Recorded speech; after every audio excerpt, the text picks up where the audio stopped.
नमस्कार विद्यार्थी मित्रांनो, चालू घडामोडी जानेवारी 2026 माहिती. जनगणना 2026 1 एप्रिलपासून सुरू होणार. सेबीचा नियमन 1992ची जागा सेबी नियमन 2026 घेणार. स्वदेशी सुसाईड ड्रोन सैन्यात होणार दाखल.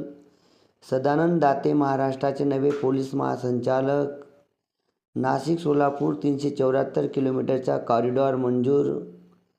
99वे अखिल भारतीय साहित्य संमेलन साताऱ्यात संपन्न. PWL लिलावात अमन सेहरावतला सर्वाधिक बेस्ट प्राईस. अखिल भारतीय मराठी नाट्य परिषदेच्या 101वे नाट्य संमेलनाच्या अध्यक्षपदी ज्येष्ठ अभिनेते मोहन जोशी यांची निवड झाली आहे. 1 जानेवारी 2026 पासून ऐतिहासिक राष्ट्रीय क्रीडा शासन अधिनियमातील काही तरतुदी लागू झाल्याची अधिसूचना केंद्र सरकारने जारी केली आहे. दिग्गज गुंतवणूकदार वॉरेन बफे यांनी वयाच्या 95व्या वर्षी जानेवारी 2026 मध्ये बर्कशायर हॅथवेच्या CEO पदावरून निवृत्तीची घोषणा केली. 15 ऑगस्ट 2027 पासून सुरतहून धावणार देशाची पहिली बुलेट ट्रेन. मित्रांनो, या होत्या आजच्या चालू घडामोडी 2026 जानेवारीची माहिती.